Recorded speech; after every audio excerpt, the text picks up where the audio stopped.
Good evening. Yeah, Tajan. Good evening, Tajan. How are you? We are good, Tajan. Yeah. Can you hear me? Yes, Can you Tajan. hear me okay? Yeah, we can hear Tajan. Can Tajan hear us? Can Yes, Ajahn very loud. Okay, sorry, Ajahn. Okay, thank you, Ajahn. So, maybe Prakanti is here. Maybe Prakanti want to pay respect to Tajan first. Please do.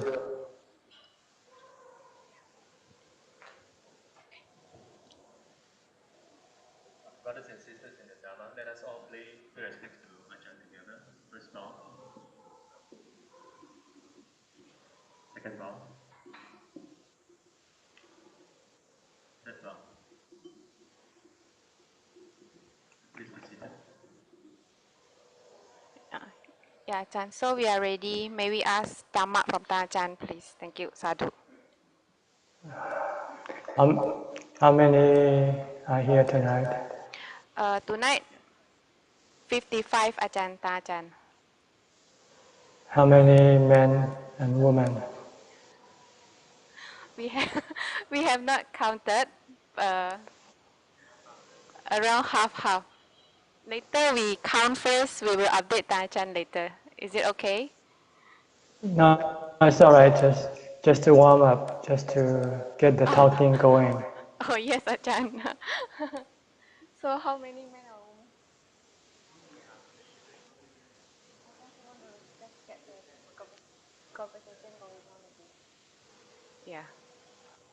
Are they part of the Wat Palelai community?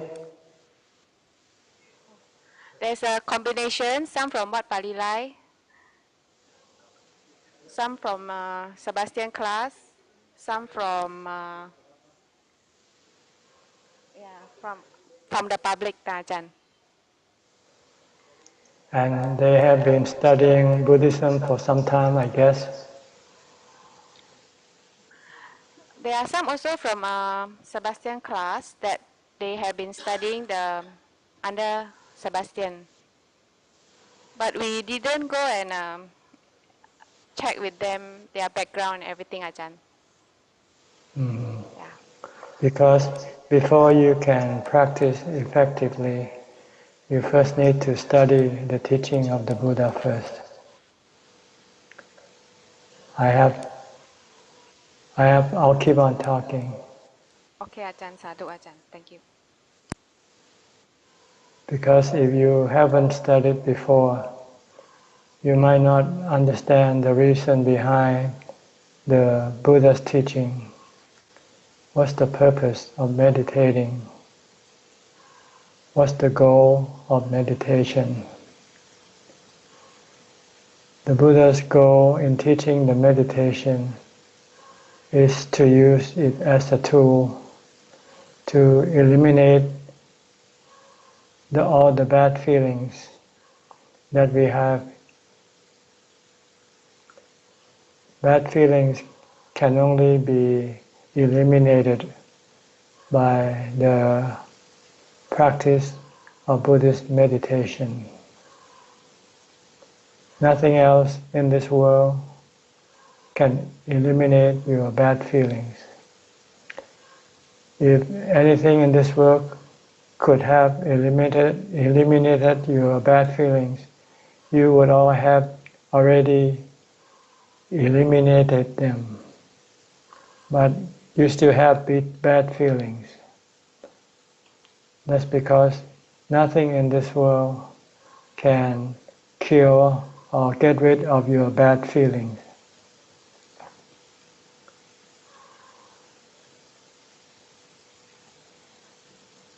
You need the teaching of the Lord Buddha, because the Buddha had discovered the right way of eliminating your bad feelings. Once he had eliminated his bad feelings, then he teach other people how to do it.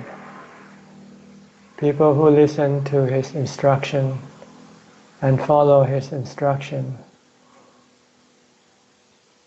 eventually was able to eliminate their bad feelings. So too with all of you, if you follow his teaching, his instruction, you can also one day completely eliminate all your bad feelings. The Buddha teaches 3 steps toward the total elimination of bad feelings. The first step he calls dana, means charity. Second step he calls sila, means keeping the precepts or abstaining from hurting other people and animals, other living beings.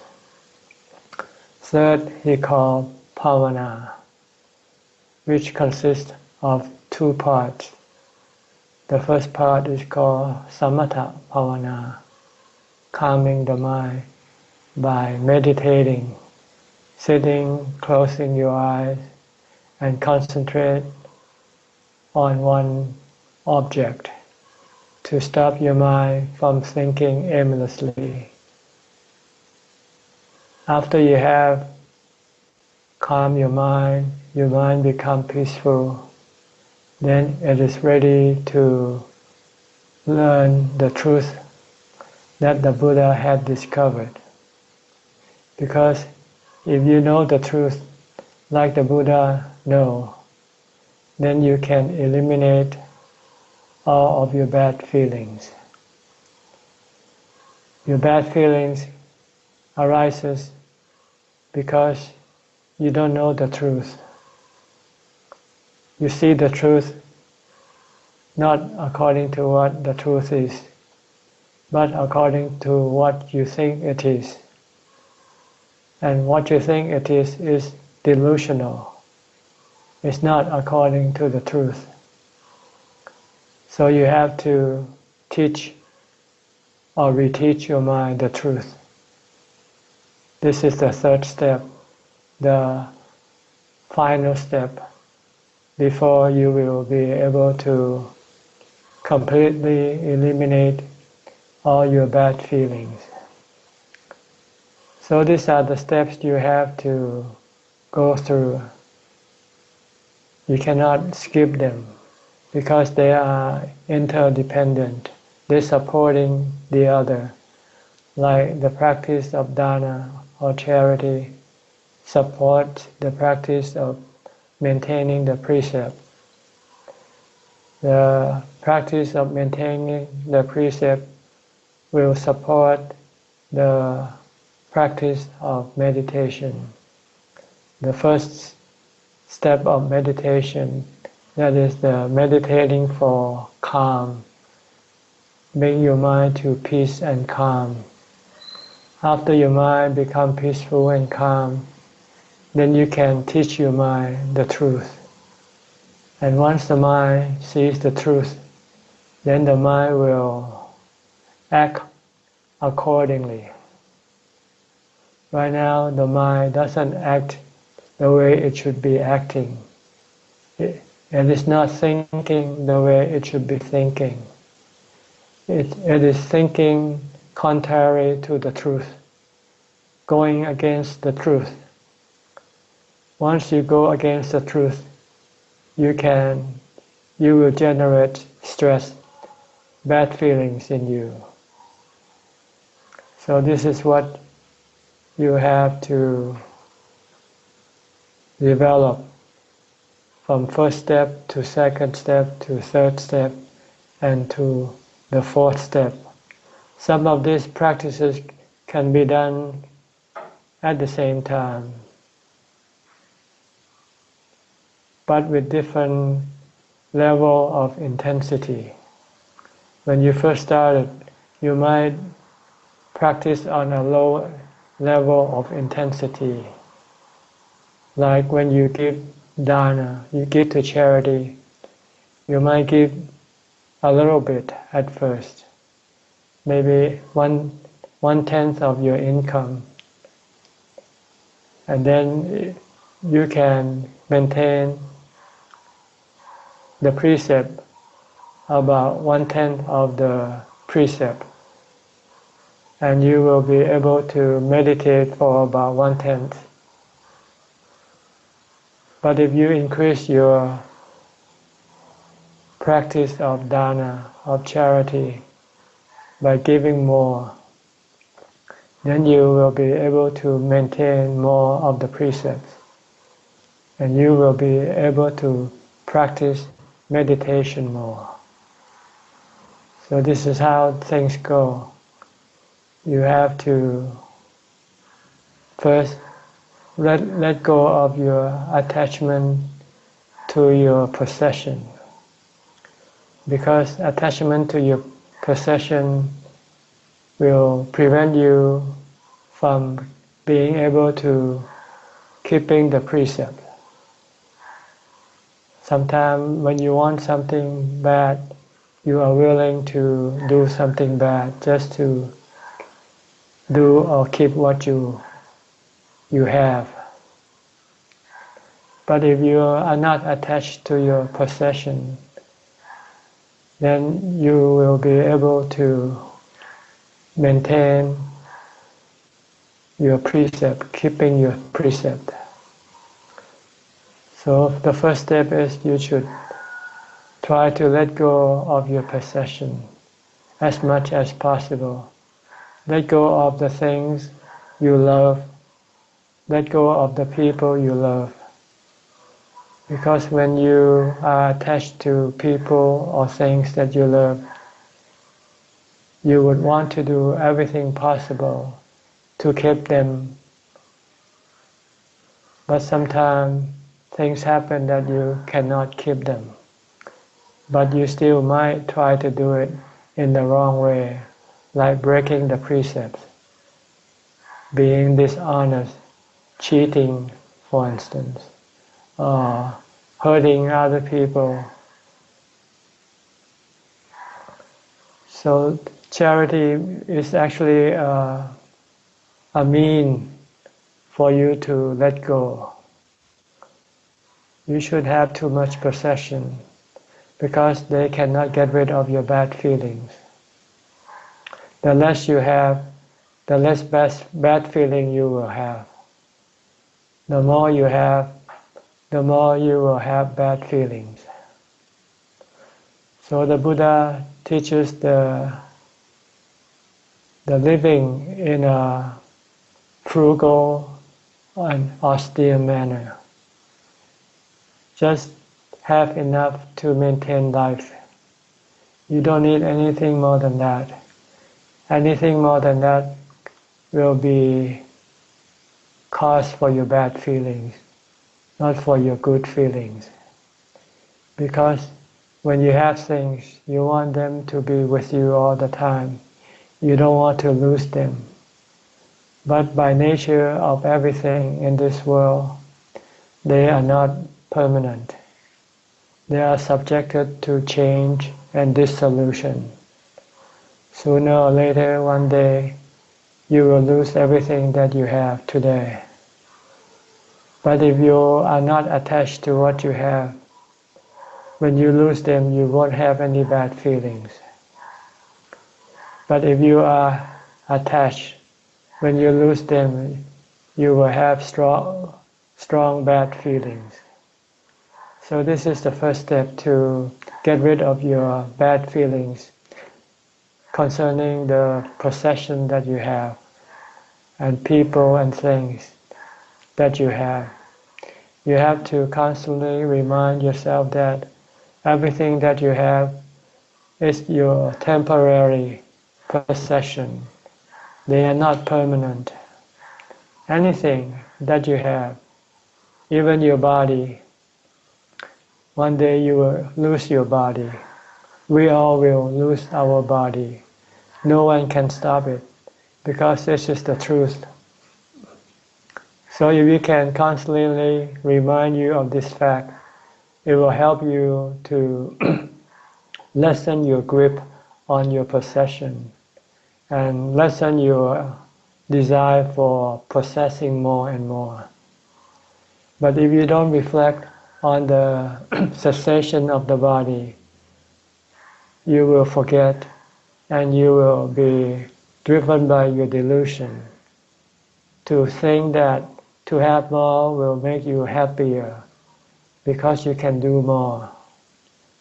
But whatever you do, it might give you some pleasure, give you some joy, but they are temporary. But they can never get rid of your bad feelings. When you have bad feelings, your possession cannot stop your bad feelings. So you must try to let go of your attachment to your possession, to people and things, by being charitable, keeping only what you really need, and you will be a lot happier. You won't have to work too hard, so hard to get all the possession, because once you have them, instead of they making you happy, they're making you unhappy, because you worry whether you will be able to maintain and keep them forever. So this is what you should teach yourself every day. The Buddha said, contemplate on the impermanent nature of things all the time. It will stop your desire to acquire more and more. People that acquire so much money, although they could never be able to spend them, they forget the fact that they will lose them one day. And they don't know that this money cannot cure or get rid of their bad feelings. The thing that will help get rid of the bad feeling is to get rid of their possession, get rid of their attachment to their possession, to people and things that they love. Because the bad feeling arises from their attachment. And once you give away your possession, your wealth, you share with other people, it will generate loving kindness and compassion in you. You will have love and kindness and compassion toward other people and things. When you have this, you don't want to hurt other people. You want to make people happy. You want to help people when they are in need. And by doing this, it brings you happiness. It gives you happiness. Gives you a sense of joy and fulfillment. That you have helped other people. That you have make other people happy by your sacrifice. You will have another kind of happiness that you won't get from acquiring things, like buying things. It's a different kind of happiness.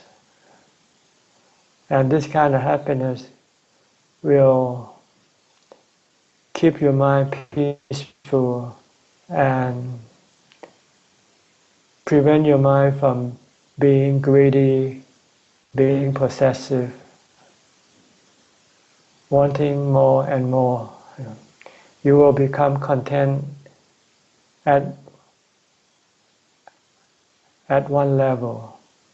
At least you want to be rich, because being rich doesn't help you in getting rid of your bad feelings.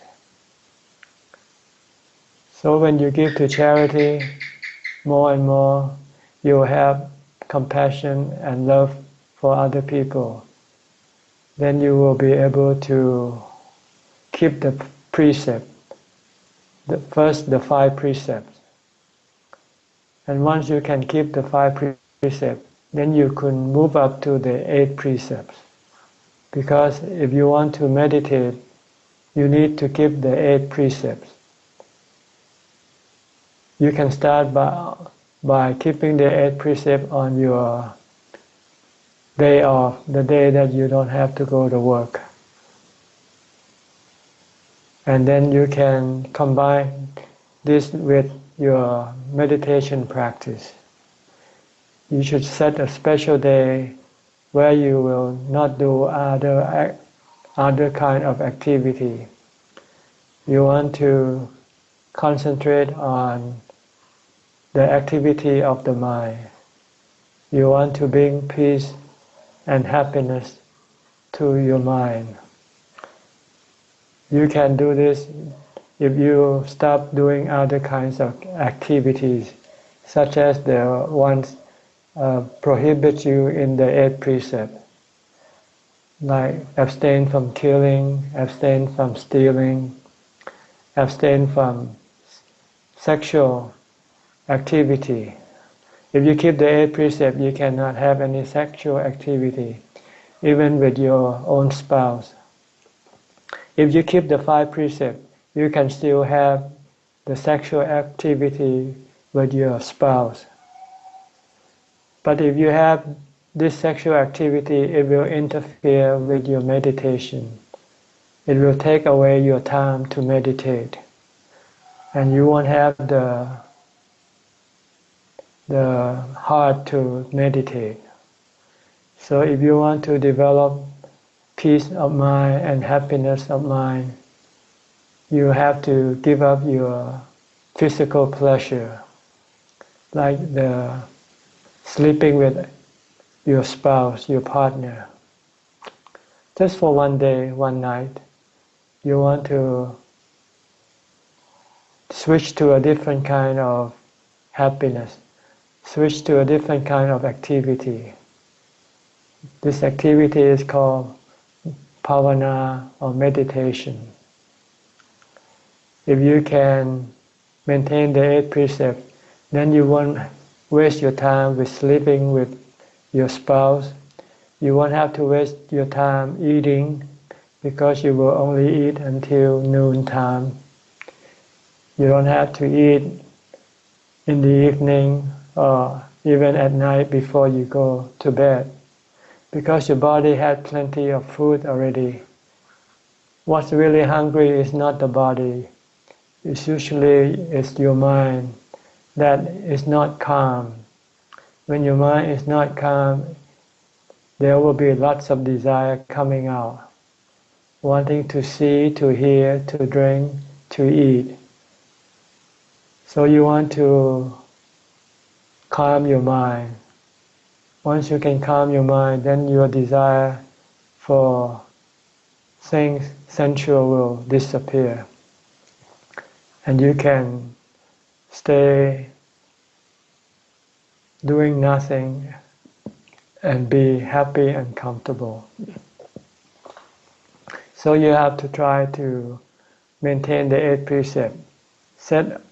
Fix a day for this activity.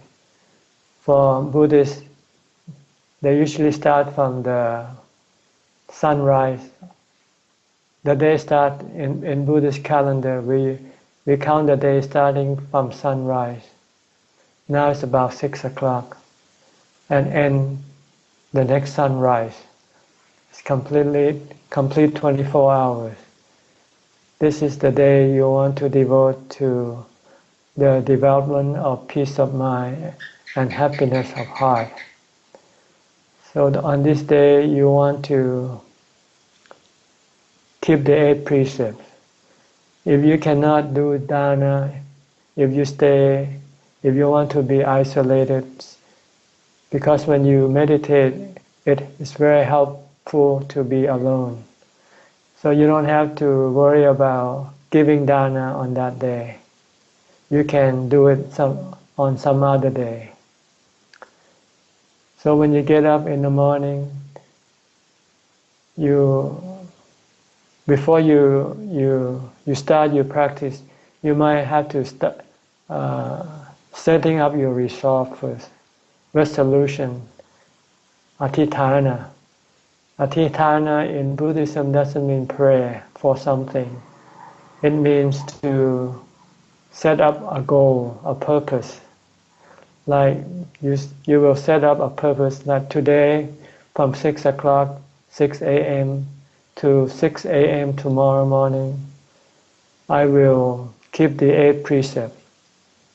I will try to develop mindfulness all day long, from the time I get up to the time I go to sleep.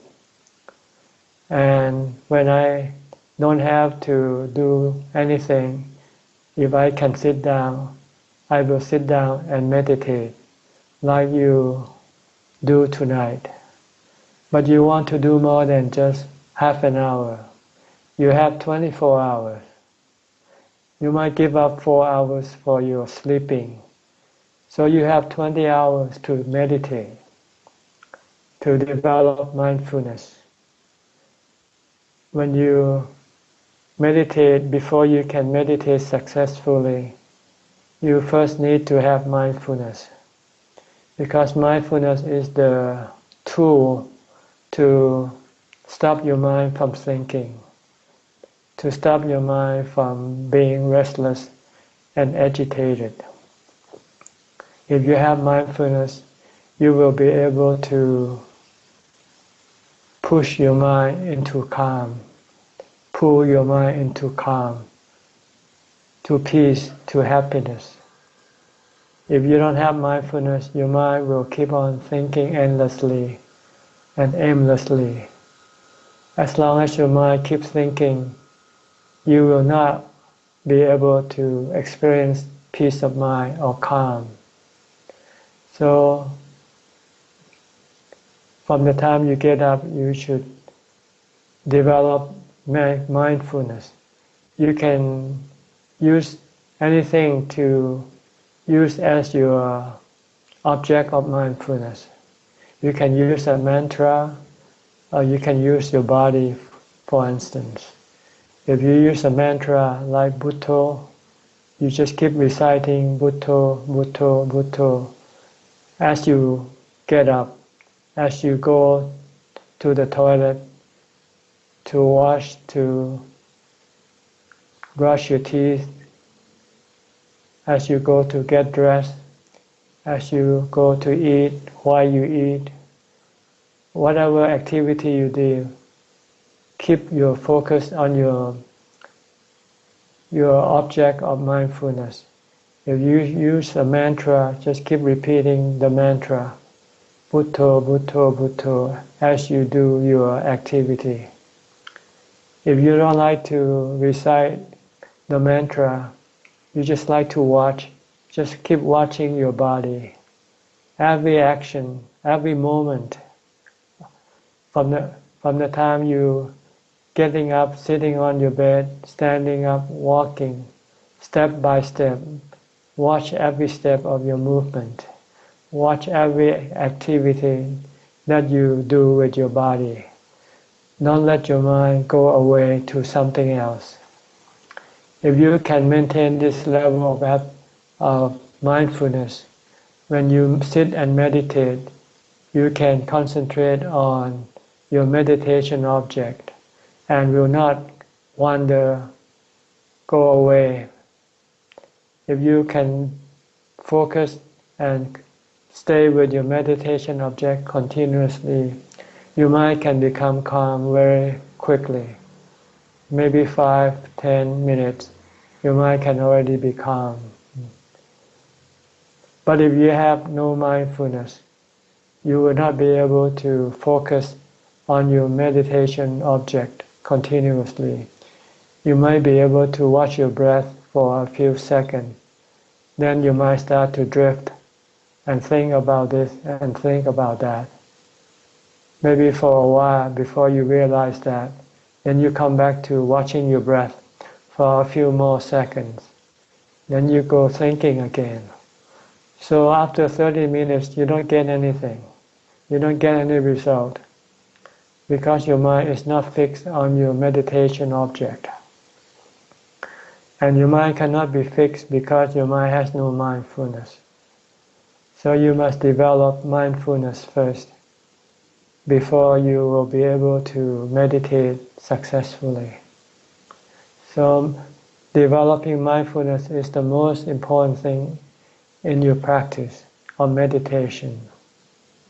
But you need the support of your precept, by your precept, because your precept acts like a fence to prevent your mind from going away from your meditation activity. If you don't have the precept, then there's no fence.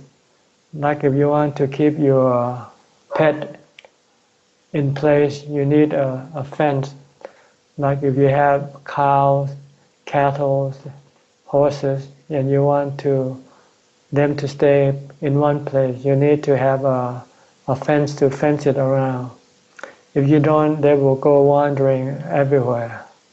It's the same way with your mind. If you have no fence, no precept, then your mind will just go anywhere it wants to and do anything it wants to. And when it breaks the precept, it causes problem to the mind. It will bring bad feelings, because when you do something bad, you feel bad. So you need the precept. If you cannot keep the 8 precepts, yet try to keep the 5 precepts first. If you cannot keep the 5 precepts, it means you don't have a charitable heart. You are still greedy, you still want more and more. So you don't care if you hurt other people, because you never care for other people. But when you give to charity, if you practice dana, it means you care for other people. You want to make other people happy. You want to help other people. So you give away what you don't need. You only keep what you need, because it's useless for you, because it will never help you in eliminating your bad feelings, but it would create more bad feelings for you. So they are not useful to have if they are more than what you can use, what you need. Just keep what you need and keep some for the future. You have some reserve for the future. Once you have enough, then you should share the rest with other people. Help those who are in need, or give to those people who have been kind and helpful to you. You should be grateful. Being grateful is a good quality of a good person. Not being grateful is a sign of a bad person. You only want to take, you never want to give back. And you will never have any friends if you behave like this. But if you are grateful and you are willing to give back, to share what you have with other people, you will have lots of friends. You won't have much enemies. And it will make you feel good that way. So please try to share what you have. Just think that if you don't, one day when you die, this thing won't mean anything to you. It won't be useful for you at all. But if you use it today, if you share it today, it will lift up your spirit, lift up your mind, lift up your heart higher. You become more noble because you sacrifice, you give things away, you think of other people. When you do this, then you will find it easy to keep the 5 precepts. Because once you are charitable at heart, you don't want to hurt other people. You don't want to kill, you don't want to steal other people's money. You don't want to commit adultery. You don't want to lie. and you don't want to drink alcohol because it will make you drunk and you will not be able to maintain good behavior. So this is the step you need to do. Give to charity, practice dana, and then you will be able to keep the 5 precepts. And once you can keep the 5 precepts, then on your day off, on the day that you are free from working and other activities, then you should keep the 8 precepts and use that day for the practice of meditation. Stay alone. Don't associate with anybody on that day. You don't want to socialize. You want to be alone. Because if you socialize, then you will waste your time. Because you will have to talk and entertain one another. And you might not be able to maintain the 8 precepts. Because the purpose of maintaining the 8 precepts is to help you to be alone, to stay alone, to prevent you from socializing and finding entertainment activities. They are fun, but they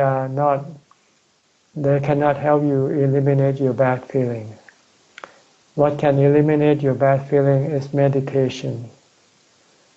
You need to have the time to meditate. If you still do other kind of activities, like going to dinner, going to a party, going to a wedding reception, go socializing with your friends, go to an entertainment venue, then you won't have the time to meditate. So on this special day, you want to stop all this social activity. Even your social media, you should turn it off on this day. Turn off your phone, turn off your internet, turn off everything. Disconnect. You want to be alone. Because if you don't disconnect, you cannot meditate successfully. Your mind will keep thinking whether someone is calling you, and you want to know who is doing what. And you will not be able to maintain your mindfulness. So this is the prerequisite to a successful meditation practice. Once you have done this, then you'll find that your meditation will progress easily. If you enter some hindrances, like being sleepy, then you might have to use more austere or severe tool to get rid of your hindrance, such as sleepiness. One way is to fast, not to eat at all, because when you're hungry, you don't feel sleepy. But you must be able to, at a certain level, maintain your mental hunger. Most of the hunger doesn't come from your body, but from your mind, thinking about food. When you think about food, it starts to become hungry right away, even though you just had something to eat already. But when you start to think about something else to eat, you can become hungry right away. So you have to have a certain level of mindfulness to be able to stop your mind from thinking about food, like maintaining your mantra, repeating the Bhutto Bhutto. If you can maintain that, then you don't feel hungry, and when you sit in meditation, you don't feel sleepy, and you can meditate for a long time. If you sit and you feel tired, you want to get up, you can get up and do walking meditation. Your meditation process is still the same, only that you switch your position from sitting to walking. If you use the mantra as your meditation object, you can use it while you're walking also. Keep repeating the mantra. If you use your breathing, your breath as your meditation object, you can use that too. But if you find it difficult to focus on your breath, you can use your foot as your meditation object. Just beware of your foot when you walk, left, right, left, right. Just beware. The important thing is not to let your mind to think about this and that. And after you have walked until you feel tired, then you can come back and sit again. So if you can keep on doing this, I guarantee you that eventually your mind will become calm and peaceful. And you would have succeed in your first level of meditation practice, the practice for calm. Once you have achieved calm, when you come out of your meditation, you want to direct your mind to think in the way of truth, to think of the things that you possess, the things that you love, to look at their true nature, what they are really. If you look, the Buddha said, you will see that they are all impermanent. If you look hard enough, you'll see that they are all not your possession. They don't belong to you. They are your temporary possession. And they are not always under your control. You cannot control them. Like your body. You cannot stop your body from aging. You cannot stop your body from getting sick. You cannot stop your body from dying. Once you understand this truth, then you will adjust your mind, your attitude toward these things. Instead of trying to force them to be what you want them to be, you will let it be. You will live with it. If it's gonna get old, let it get old. If it's gonna get sick, let it get sick. If you can cure it, cure it. If you can have medicine to fix it, fix it. But if you cannot cure, if you cannot fix it, then you just have to let it be. Just look after your mind. Don't let your mind have any desire. Because once your mind starts to have desire, your mind will become stressful and all sort of bad feelings will arise. Like the desire for the body to get well when it's still sick, or the desire not to die when you know that the time for you to die is coming soon. If you accept the truth, your mind will return to peace and calm, and you will not be affected by the dissolution of the body, the sickness of the body, or the aging of the body. This is what we call vipassana, insight, to see the truth of things, not the way we used to see them. The way we used to see them is to see them as permanent, as belonging to us, as giving us happiness. They don't. They are the opposite. Because they are impermanent, because they don't belong to us, we cannot control them. They will only bring you bad feelings. So if you can develop to this level, then you will start to be able to eliminate your bad feelings. And eventually, all your bad feelings will all disappear. Because your bad feeling arises from your desire for things to be this or that. But when you know that you cannot have what you want all the time, sometimes things will go their own way. And if you have no desire for them to be otherwise, you won't have any bad feelings. So to conclude this talk tonight, you have to develop the whole approach, the whole practice, the three practices: dana, charity, maintain the precepts, and meditation, Bhavana, Samatha Bhavana, then Vipassana Bhavana. If you can do this, you can eliminate all your bad feeling eventually. So let me close this talk for now and give you a chance to ask any question. Okay, ตาอาจารย์ thank you ตาอาจารย์ สาธุ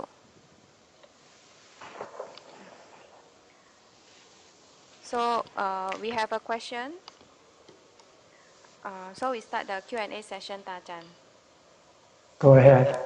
okay.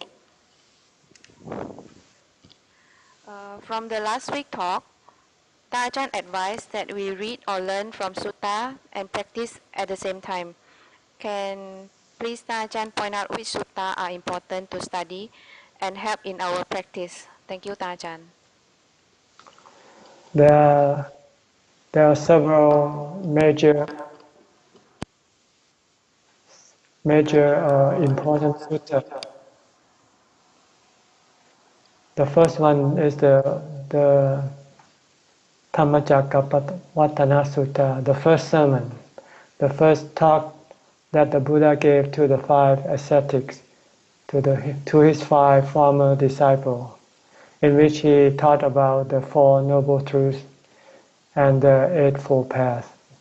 This is the core of the Buddha's teaching. You have to know what the 4 noble truths are. Dukkhang, Samudaya,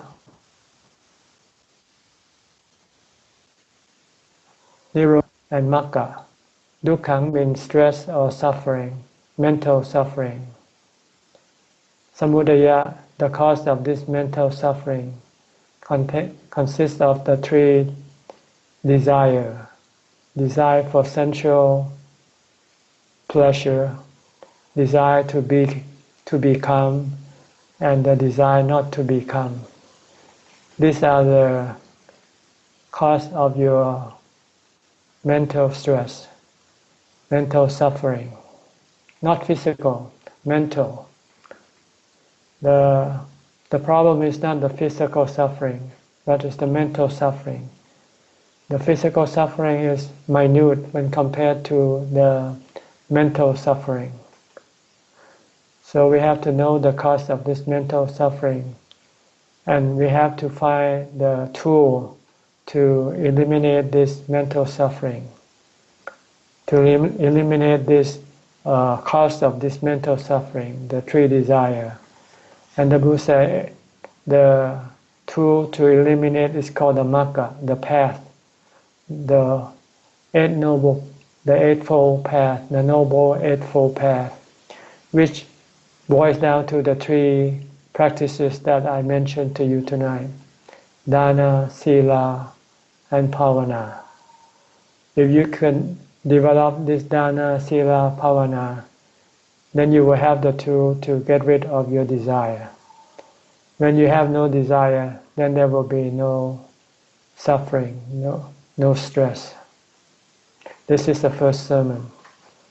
The second sutta, which will instruct you how to develop the Magga, the path, especially the Samma Sati, Samma Samadhi, and Sammaทิฏฐิ, Samma Sankappo.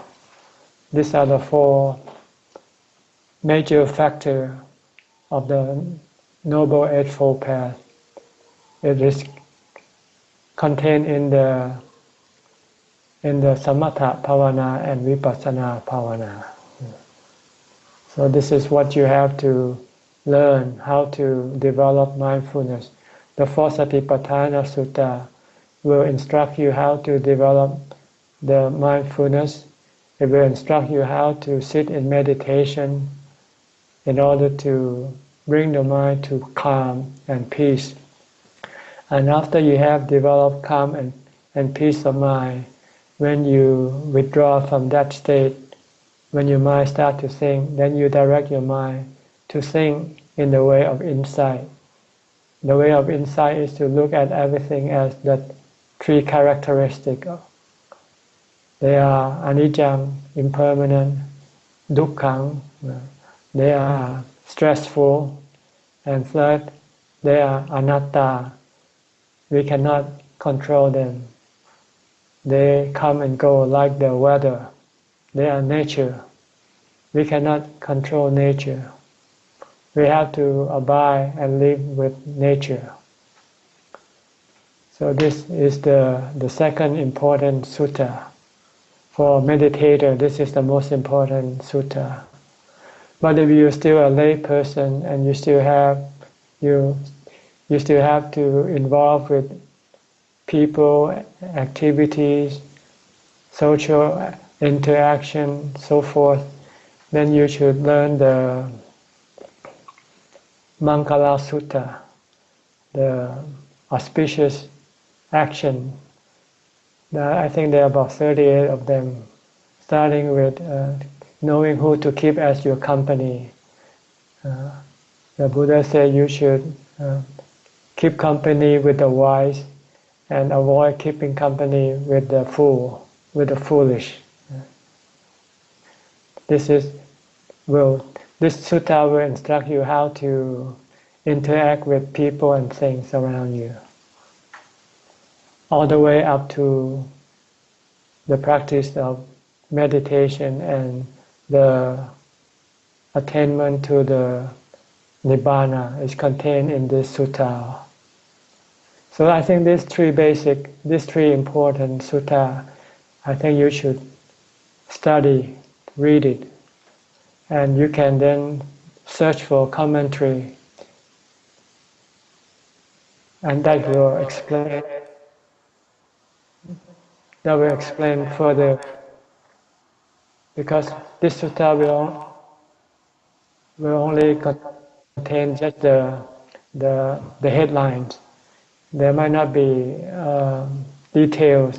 You might have to search for the commentary that will explain, that will widen the scope of the sutta.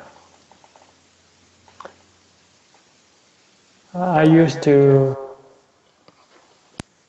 when I first meditate, when I could not sit and focus on my meditation object, I memorized the four foundation of mindfulness sutta, the Satipatthana Sutta, in English, and translated, because I can understand what I'm reciting, memorizing. I sit down to meditate and then just use this reciting of this sutta to calm my mind, to stop the mind from being restless and agitated. And after I finished reciting this sutta, then I find I could sit down and focus on my breath. This sutta can take about 30 to 4 minutes to memorize, to recite. But it can be, it could help you in maintaining or developing your mindfulness and helping to calm your mind to one level, but not completely calm.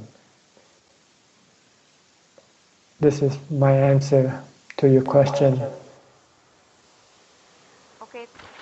Okay, Tanjan. Okay, Tanjan, thank you. Second question will be, is the heart the same as the consciousness aggregate? Thank you, Tanjan.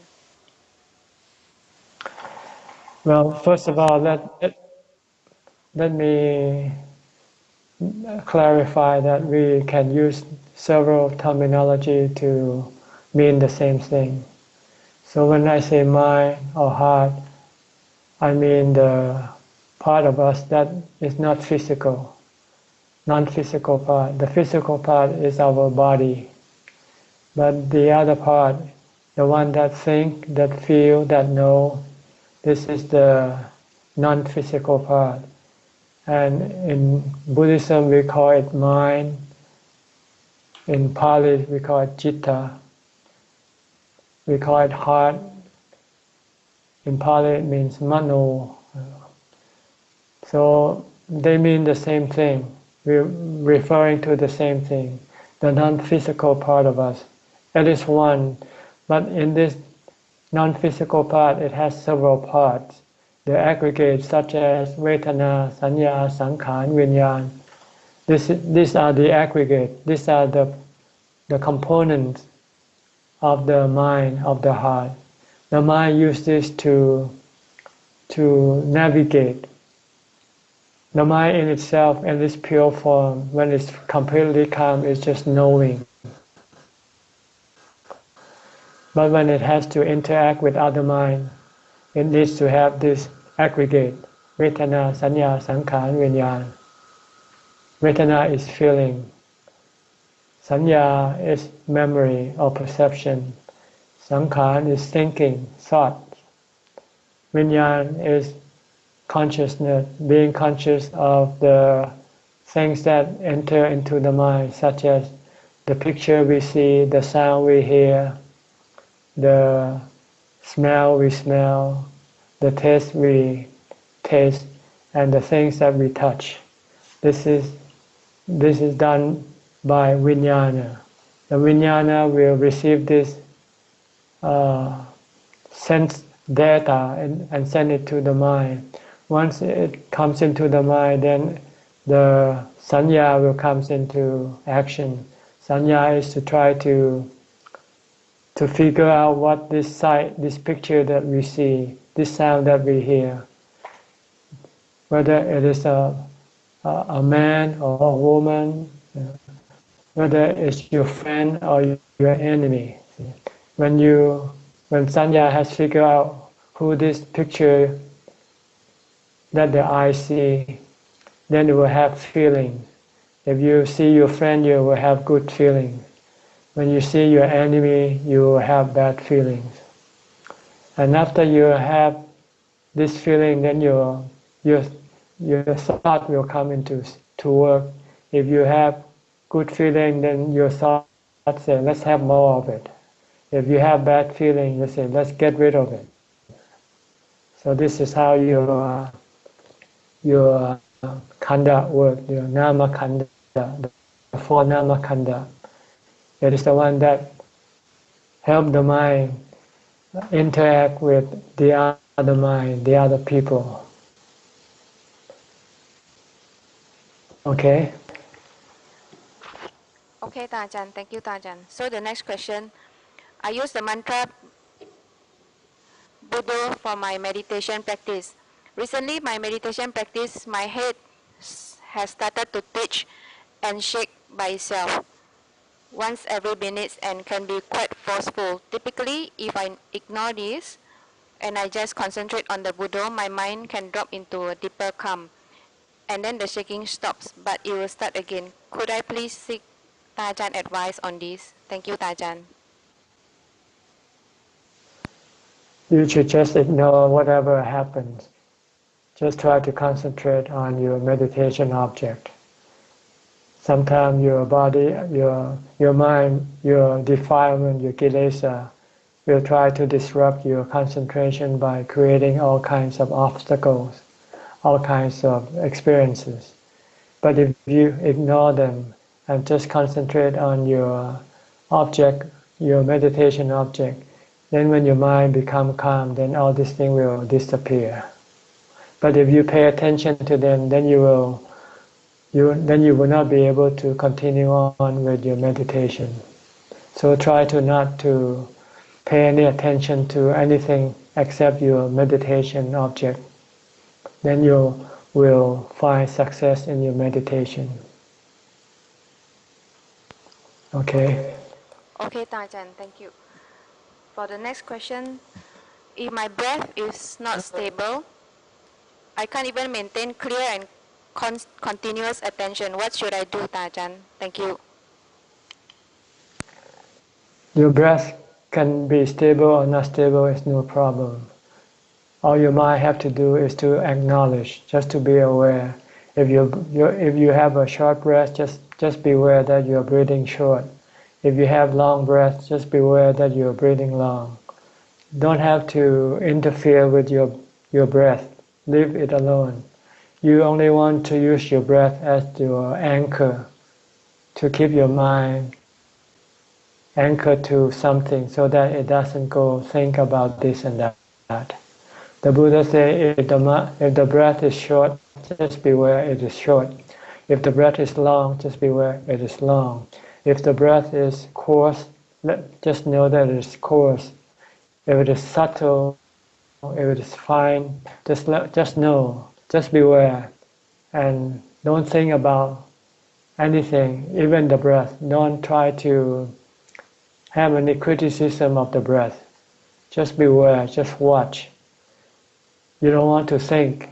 When you think, then you lose your purpose. You lose your goal. You won't achieve what you wanted to achieve. Okay? Okay, Ajahn. Thank you.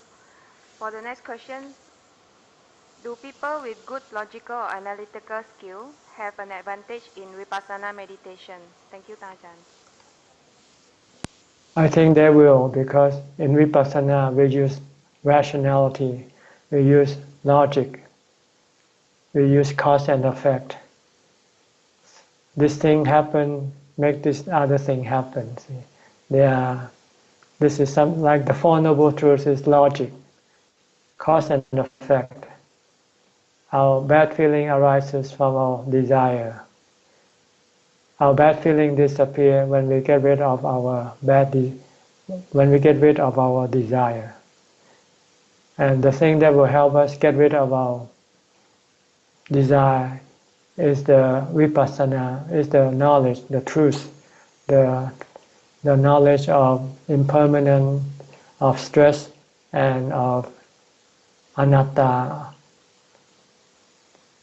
So this is people who think logically or rationally will advance quickly when they arrive at the vipassana level. But sometimes it can be a hindrance when they try to calm the mind, to stop the mind from thinking, because they want to keep on thinking. So for people who doesn't think much, for them might be easier for them to develop calm. But for those who think, sometimes it will be difficult. Sometimes they have to use this thinking process to help calm their mind. For instance, when you sit and you try to calm your mind and you start to worry about something or someone, then you have to think rationally about that something or someone. So, for instance, you are here and that thing or that someone is over there. Can you do anything about it? Can you stop that person from being impermanent? Can you stop that person from doing whatever that person wants to do? If you can see this truth, then you can stop worrying about them. And then your mind can become calm enough for you to focus on your meditation object. So this can something that you might have to use when you try to meditate and then your mind start to worry about this or that. And yet there's no other way to stop it except using reason, using logic to reason with your mind so that it can stop worrying about that thing or that person. Okay. Okay, Ajahn. So the next question, from Buddhism perspective, how does it view the use of sedative drugs to keep our loved one who is terminally ill semi-conscious in order to ease his pain while dying? Thank you, Ajahn. Like I said earlier before that there are two kinds of pain, physical and mental pain. The physical pain is minute when compared to the mental pain. So if a person knows how to control the mental pain, then the physical pain will not be a problem. You don't need to sedate. But if you have never trained your mind to reduce or get rid of your mental pain, then when the physical pain arises, you are creating another level of pain, the mental pain. This is something that you cannot endure or experience. That's why you need to sedate or you need painkillers to stop your physical pain. Once your physical pain disappears, then your mental pain will also disappear. But if you meditate and you develop vipassana, you can leave the physical pain alone and control your mental pain. But if you cannot, then you would have to rely on medicine to help. But by relying on other things to help you is not the way to solve your problem, because your problem is induced, created by yourself. So you have to stop it yourself. If you use other things, you're just only sidestepping the issue. You're not facing your problem, and you will never be able to get rid of your problem. Because in your next life, when you experience the same thing, you will need some other thing to help you. But if you learn to manage your mental pain, then eventually you won't need to have anything. Like the Buddha and his noble disciple, when they experience pain, they just use vipassana and samatha bhavana to get rid of their mental pain. But they don't get rid of their physical pain because this is not something they can do. But as I said, the physical pain is minute. It's very small when it compares to the mental pain. Once you can control or eliminate your mental pain, then the physical pain won't affect your mind. Your mind can remain peaceful and calm and live with that physical pain. So this is what you want to do, to solve the problem at the source, not sidestep by using other means to help you eliminate this pain. Because what happens when you're in a position where you cannot have anything to help you? Then you will have to suffer a lot. But if you know how to manage your physical pain or eliminate your mental pain, then you won't need anything. You don't need painkillers, you don't need sedation. You can live with the physical pain, no problem at all. If your mind can become calm and peaceful and eliminate the desire that caused the stress in the first place. Okay? Okay, Ajahn. So our next question, why there are many setbacks in life, one after another, despite one's continued efforts to cultivate merits, such as through meditation, practicing dana, etc. Thank you, Ajahn. See, setback comes because of your desire. You want something and you cannot get it, so you say it's a setback. So what you should do is to eliminate your desire and just do as much as you can and just be content with whatever you get. And there will be no setback. If today you can sit for 10 minutes, just be content with that. Tomorrow you can sit for 30 minutes, just be content with that. Whatever you do, just don't have any desire that you must do it, accomplish it. Then you will feel disappointed when you cannot accomplish it. You have to look at that there are many factors in your life that you cannot avoid or prevent or manage or control. They can be cause for your setback. So you just have to accept that this is normal in life. Whatever you do, you cannot always get what you want. Sometimes you do and sometimes you don't. So if you don't be discouraged. Just accept it as part of life and move on. So long as you keep moving, keep on doing good, keep on practicing, following the Lord Buddha's teaching, eventually you will get to where you want to go. You have to be patient. Okay? Okay, Ajahn, thank you. So for the next question, from the last week's lesson, I get the message that Buddhism has little regard to marriage, as you taught that in order to achieve concentration, you need to separate from your spouse. So I feel that it should be a joint agreement for a couple. So this person also watched a TV program that a bhikkhuni also divorced his partner, and this person also said he experienced it himself. So I do not know any sutta with regards to family life by the Buddha. What is Tajan thought on this? Thank you, Tajan. Well, you have to understand that people have different desire in life. Some people want to be happy living with a family. They can do that. There are ways in which they can be happy living in a family. But this level of happiness is not as high as the level of a meditator way of life. So there are two levels of happiness in this world.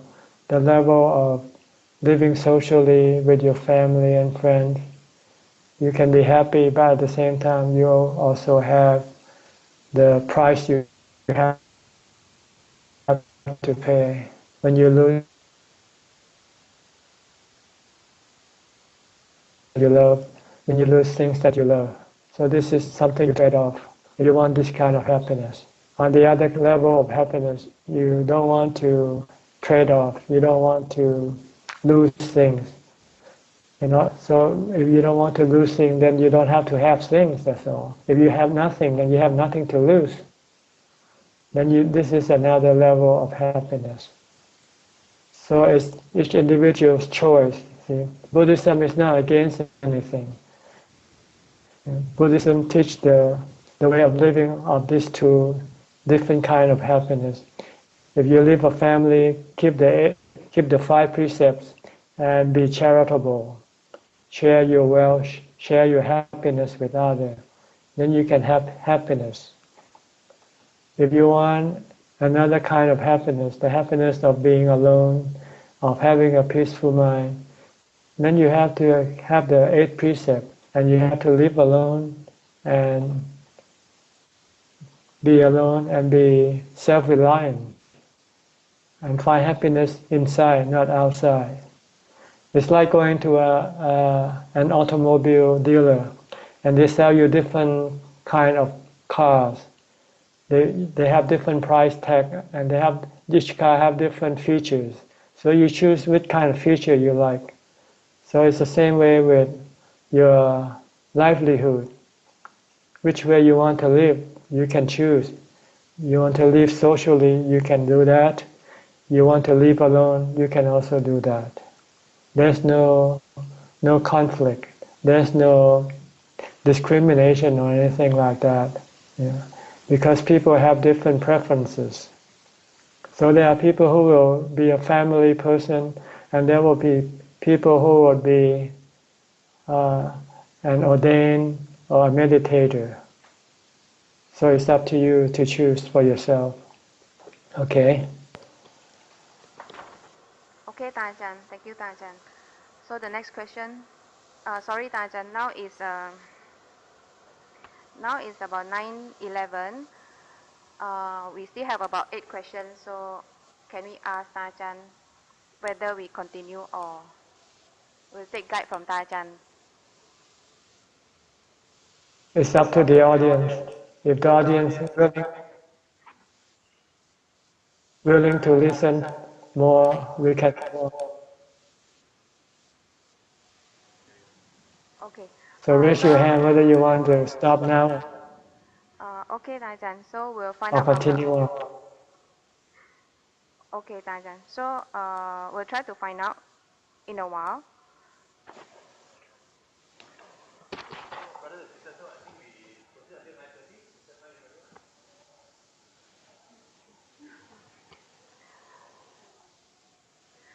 Okay, Tajan, so we decided to stop at 9:30, Tajan. Is that okay with Tajan? Fine with me. Thank you, Tajan. So our Next question. Yes, our next question. How can we teach young children aged 5 to 7 years to meditate progressively? Thank you, Tajan. I think it's applying the wrong tool to the wrong person. Children are not, they don't have this ability to maintain this level of mindfulness.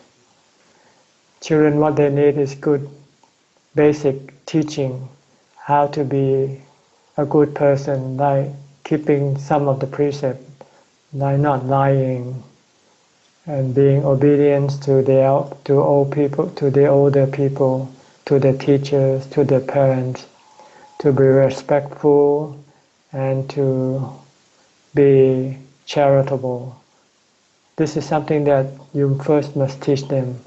You don't go to the top, teach them the highest level of teaching because they cannot absorb it. It's too much for them. Okay. Okay, Tajan. So our next question. On certain occasions, meditation can proceed quite smoothly, resulting in peace and calm. On other occasions, meditation is not peaceful and calm, including even after the conclusion of my meditation. Why is this so, Tajan? Thank you. Because in your life, each day have different activities. Sometimes you have lots of work, you have a lot of problems to solve, and this can linger in your mind when you meditate, and they can be hindrance to your meditation. Someday everything goes well, no problem, everything everything don't remain in your mind when you meditate, so you can meditate successfully. And sometimes it depends on your mindfulness also. Someday you can maintain more mindfulness than the other. So the more mindfulness you have, the better will be the result of your meditation. So whatever it is, the Buddha said you should use the three characteristics as your guide. Just look at everything as impermanent. You cannot expect them to be the same day in and day out. Today it might be easy, tomorrow it might be hard. Because this is the way things work in this world. Because there's so much activity going on, so many changes around you. How can you expect your mind to remain the same every day? Okay?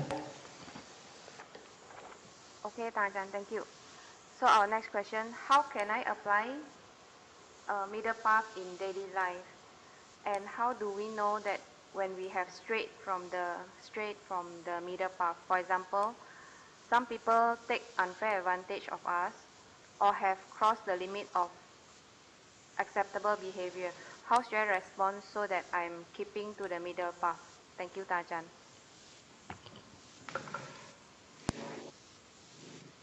In order to maintain the middle path, you have to learn to develop the four Brahma Vihara, the four state of the Brahma, which is Metta, Karuna, Mudita, Ubekkha. These are the four qualities for you to apply in your daily life. Metta means to be friendly, to have no enemies. If people do you wrong, you should forgive them. Don't hold a grudge.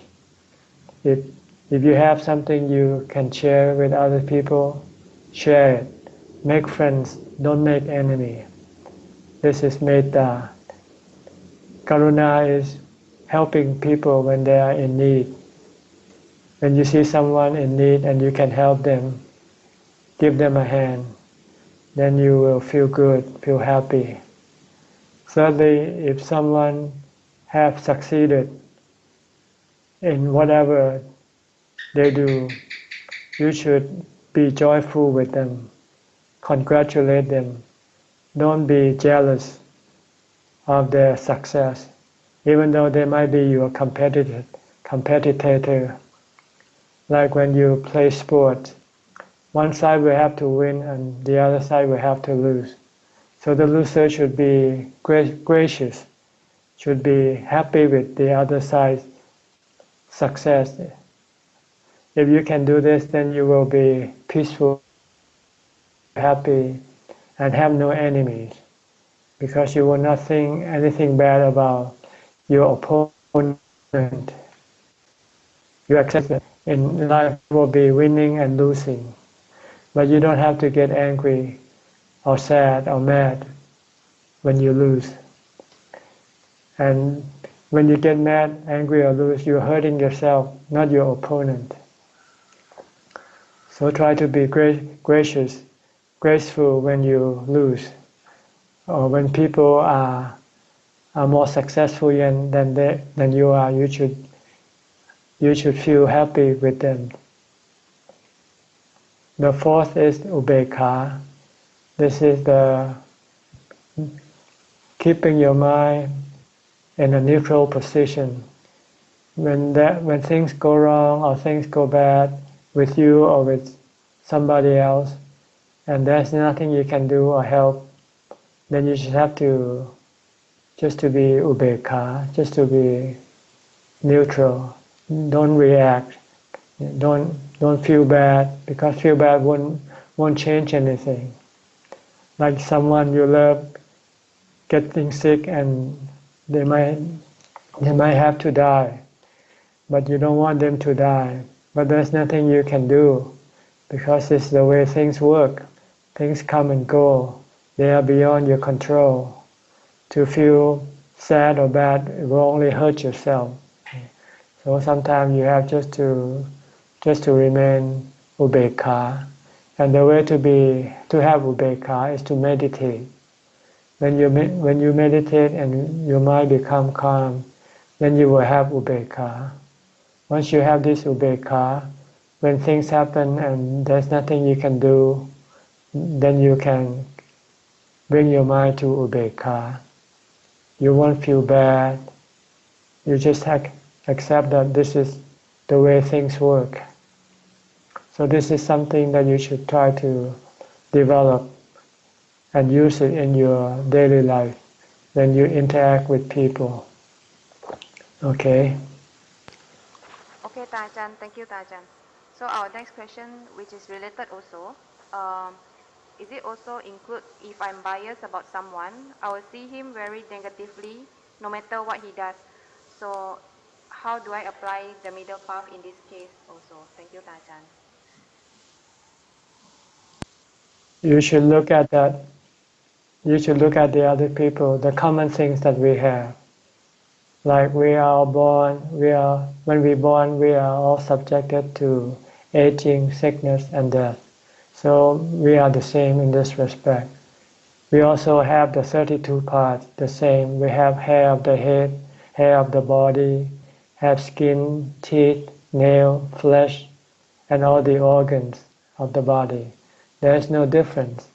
If you hate the other person, you're also hating yourself. Because everything that you hate, you have it. See? If you think this way, then you will stop hating. Because it's like looking in the mirror, looking at yourself and hating the picture you see in the mirror. You're hating yourself. What for? You don't get anything from hating except bad feelings. So you have to think that we are the same. We have enough suffering from getting old, getting sick, and die. So there is no need to create more suffering for other people. So you have to come back to having compassion, having loving kindness. Okay? Okay, Tajan, thank you.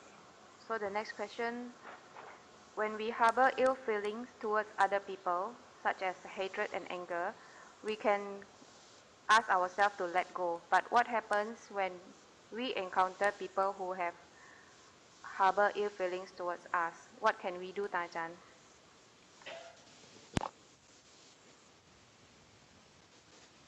Well, there are several ways. First, you can avoid them. Don't have any contact with them. But if you cannot avoid them, if you have to contact with them, you can either meditate, control your mind, recite the meditation objects such as Bhutto, Bhutto, Bhutto, and don't think about anything about that person. Or if you cannot do that, then you might think that if the person doesn't like you, you should be thankful that they haven't said anything bad about you. Should they say anything bad about you, you should be thankful that they haven't yet physically hurt you, like hitting you, beating you. If they beat you, hitting you, you should be thankful that they haven't killed you. If they kill you, then just be thankful because we're all going to have to die sooner or later anyway. So maybe it's the time for us to depart. If you can think like this, then you can stop your anger or your hatred. Okay? Okay, Ajahn, thank you. So the next question, as mentioned, in order to achieve higher bliss in meditation, one must observe 8 precepts long term. So how can I observe 8 precepts if I have an executive position in the company and then I'm a salesperson? So because one of the 8 precepts, it might be including using perfume or have to tell some kind of lies. Thank you, Ajahn. That's why I said earlier that in order to practice the 8 precepts and meditation, you should do it on your day off, the day that you don't have to go to work.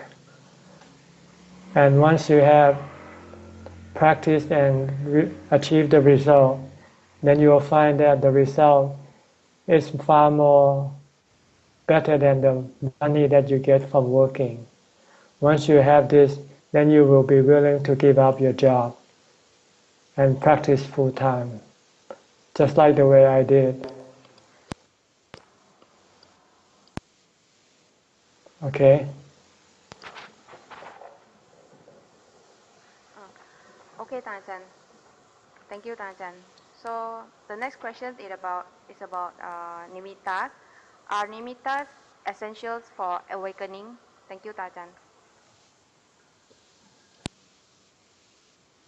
Most nimittas are bad for your development of meditation because they can be a distraction, misleading you out of the middle path.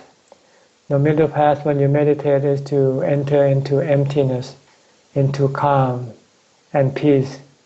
But when you meditate and you start to see all sorts of nimittas and you start to go after them, then you will forget to meditate and you will never be able to enter into full concentration to peace and happiness that arise from being fully concentrated. So when you meditate, and should you have any nimitta, you should disregard them. Just concentrate on your meditation object.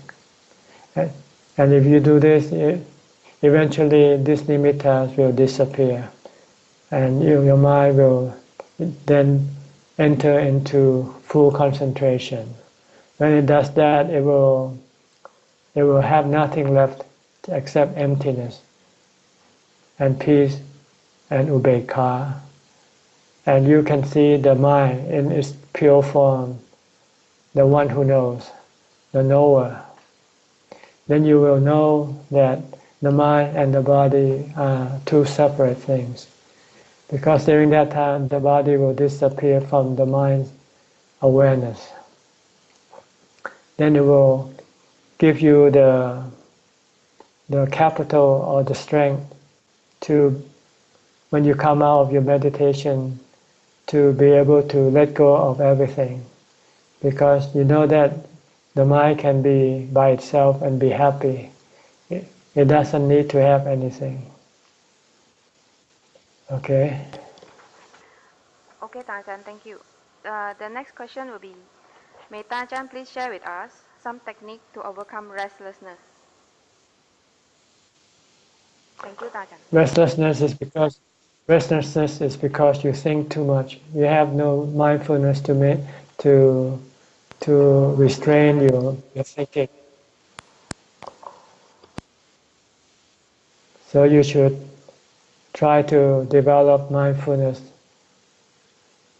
by keeping your mind busy with your meditation object instead of thinking about this or that thing, or this or that person, or this or that event. You have to stop thinking by developing your mantra, repeating your mantra, recite your mantra. If you don't like Bhutto, you can use something else. You can use counting if you like. Just keep on counting 1, 2, 3, 4, 5, 6, 7, 8, 9, 10. Keep on counting. When you count and you concentrate on your counting, then you will not be able to think about other things. When you don't think about other things, then your mind will become empty and peaceful.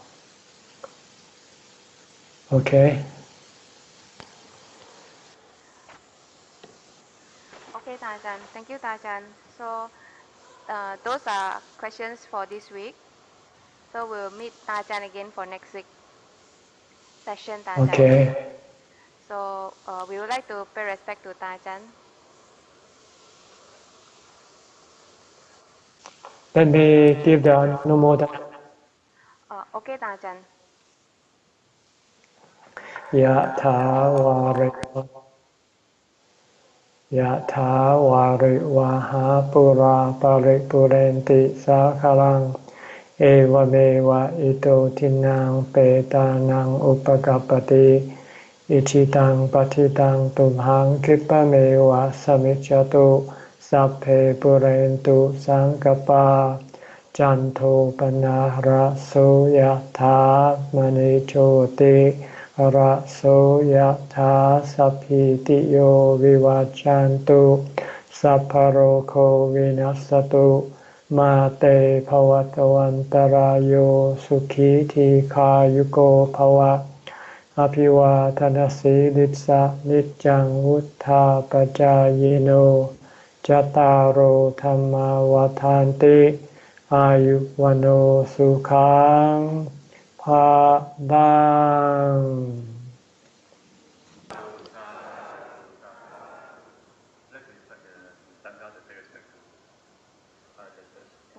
We invite the Sangha to pay respect to Tajan first, Tajan. Go ahead. Okay, brothers and sisters, let's pay respect together to San Ajahn.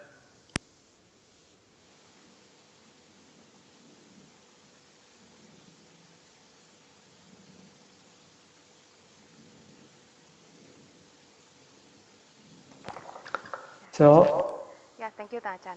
Yes. I'll see you next Tuesday night. Yes, thank you, Tajan. Sadhu, Tajan. Okay, good night, sleep well.